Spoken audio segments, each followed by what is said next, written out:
Salut, c'est François, on est parti pour une nouvelle vidéo de l'émerveillement nature consacrée au potager en février. La belle saison approche, je commence les premiers semis, les premières plantations et on a investi dans une biofourche durable. Je vous laisse voir ça.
Les bulbes d'ail rose et d'échalote peuvent se planter en février et en mars, mais attention à l'excès d'humidité qui risquerait de les faire pourrir. Étant donné ma terre argileuse et le risque d'avoir pas mal de pluie sur les mois à venir, j'ai préféré préparer des petites buttes d'environ 15 cm de haut pour y planter mes bulbes. Cela devrait permettre d'éviter l'accumulation de trop d'humidité à leur niveau. Vous pouvez normalement planter des échalotes et de l'ail que vous avez achetés pour votre consommation, surtout s'ils sont bio. Cependant, le taux de réussite risque d'être moins élevé que les bulbes destinés à la plantation et certifiés indemnes de maladies, généralement par une étiquette bleue. Pour la plantation, la distance entre deux bulbes dans une rangée doit être de 15 à 20 cm et les rangées espacées d'une trentaine de centimètres. Il est inutile de trop les enfoncer, on les plante côté pointu vers le haut en laissant dépasser à peine la tête. Ici, je les ai mis à peine trop en surface, donc quelques jours après, lorsque la terre était plus sèche, je suis venu en émietter sur les bulbes afin de les recouvrir à peine plus.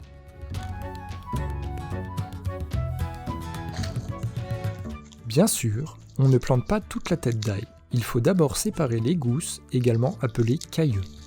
En février, c'est également le bon moment pour acheter ces tubercules de pommes de terre, c'est là qu'il y a le plus de choix. Mais attention à ne pas les planter tout de suite, les pommes de terre craignent le gel.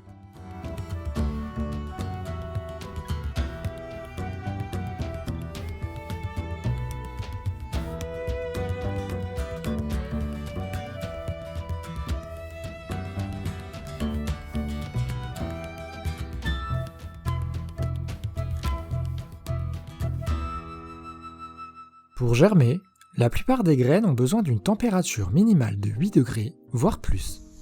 Elle peut monter à plus de 20 degrés pour les cultures les plus frileuses. En moyenne, dans ma région, en février, les journées sont à 8 degrés et les nuits à -1 degré. Il faut alors apporter de la chaleur aux semis pour qu'ils puissent germer. Pour cela, j'ai voulu essayer de revisiter la technique de la couche chaude. C'est une technique qui était beaucoup utilisée par nos ancêtres avant qu'on se mette à brûler de l'énergie fossile à profusion pour chauffer les serres. L'idée est de profiter de la chaleur résultant de la fermentation naturelle des matières organiques. Les matières riches en azote vont monter fort et vite en température. Inversement, les matières riches en carbone vont moins monter en température, mais fournir de la chaleur plus longtemps. Le rapport carbone-azote du fumier de cheval frais est normalement adapté à la réalisation d'une bonne couche chaude, mais on peut faire sa propre popote avec ce qu'on a sous la main. Ici, j'ai voulu réaliser des couches chaudes dans mes caisses en plastique transparent de 130 litres, avec couvercle à 25,99€ l'unité. Je mets 20-30 cm de matière organique au fond. Là, c'est du foin et du fumier de cheval déjà un peu composté. Il faut ensuite humidifier le tout jusqu'à avoir le ressenti d'une éponge essorée. Lorsque l'on presse le mélange, il ne doit pas y avoir de filet d'eau qui s'en échappe. Après, il faut bien tasser, car la fermentation anaérobie, donc en absence d'oxygène, joue un rôle important dans la création de chaleur.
Les petits fruitiers peuvent se planter pratiquement toute l'année. On préférera les planter d'octobre à mars en évitant les périodes de gelée ou de sécheresse pour permettre aux jeunes plants de s'installer correctement avant tout stress.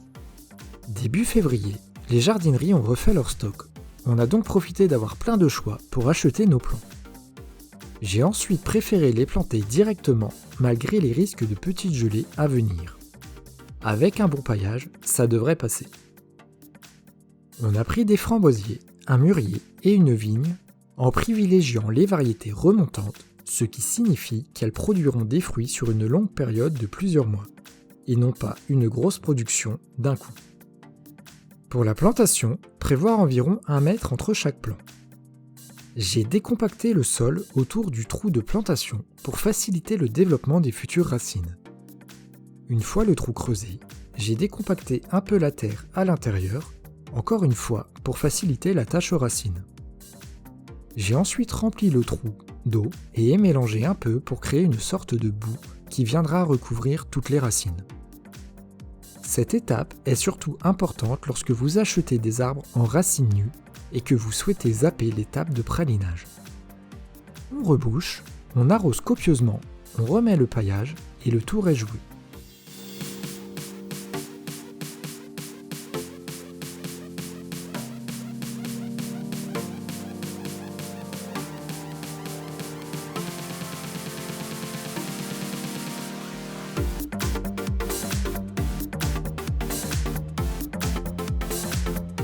On a mis tous les petits fruitiers côté sud-ouest où tous nos grands poteaux tuteurs se trouvent afin de pouvoir les tutorer par la suite.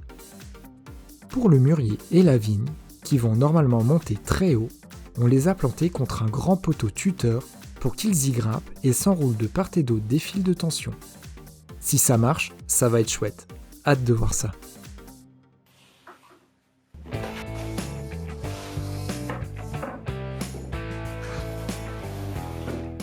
Si j'ai pris pratiquement tous mes outils de jardinage pas chers sur Le Bon Coin, pour la biofourche, on a préféré faire un investissement de long terme. On a donc choisi une biofourche Costone à dents interchangeables, au cas où on en tord une avec notre terre lourde, et qui permettent de travailler une grande surface d'un coup avec ses 50 cm de large. Bon, par contre, faut pas rêver, ça a eu un coût non négligeable de 105 €. L'intérêt d'une biofourche est de pouvoir aérer le sol sans tout retourner et donc en dérangeant le moins possible la vie qui s'y trouve. Ce qui est quand même pas mal quand on veut faire du potager sur sol vivant.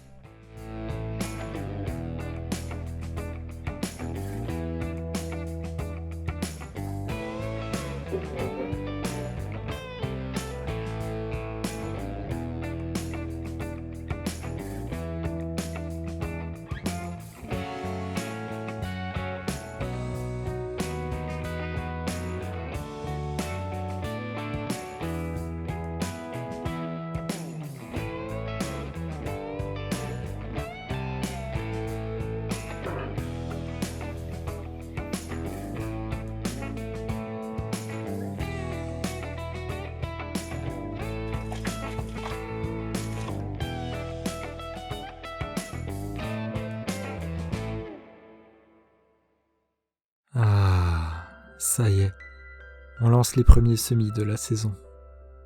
Je commence par des laitues, des oignons et des radis qui ne demandent que 8-10 degrés minimum pour germer et qui sont assez rustiques. Je me suis procuré des plaques alvéolées de 72 cellules de 4 cm de côté et 4,5 cm de profondeur à 4,70 € la plaque.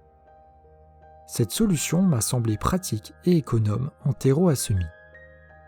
Il est en effet préférable de semer dans du terreau à semis qui a une granulométrie plus fine et donc moins de grosses particules susceptibles de gêner le développement des racines et de la jeune pousse qu'un terreau classique. Il est important de bien tasser le terreau dans les alvéoles, surtout sur celles des pourtours, qui sont souvent négligées.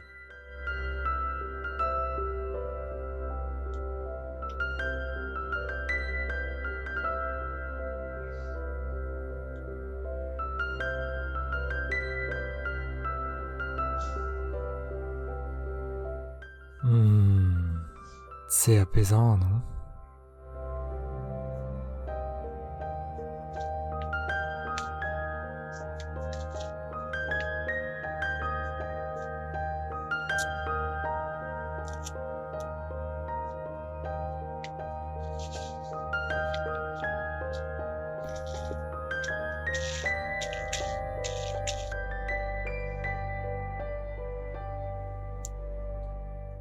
J'ai acheté la plupart de mes semences reproductibles sur lebiogerme.com.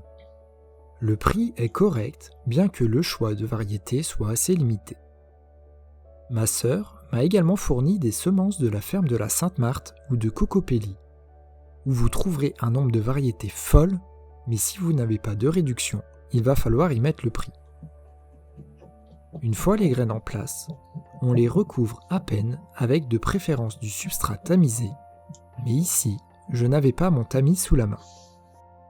On tasse un peu, on arrose délicatement avec un brumisateur jusqu'à l'obtention de l'humidité d'une éponge essorée.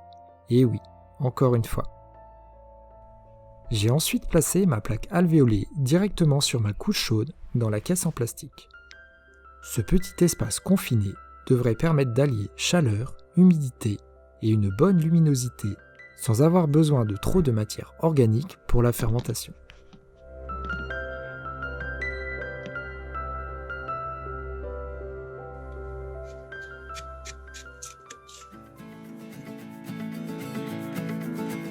Février-mars, c'est aussi le bon moment pour mettre à germer les patates douces. Il va falloir de l'humidité et plus de 20 degrés Celsius. Donc la patate douce va être une petite privilégiée qui va avoir le droit à notre appartement.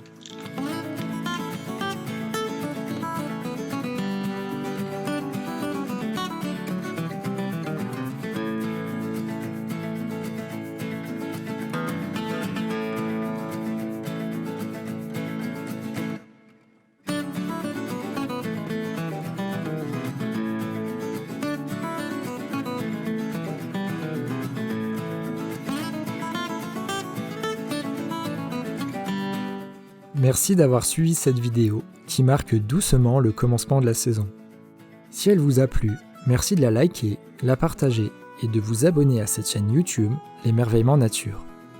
Elle est à son tout début, donc elle a plus que jamais besoin de votre aide. Si vous avez des remarques ou commentaires, n'hésitez pas, j'essaierai d'y répondre. À bientôt pour la prochaine vidéo et d'ici là, n'oubliez pas de vous émerveiller. Bisous!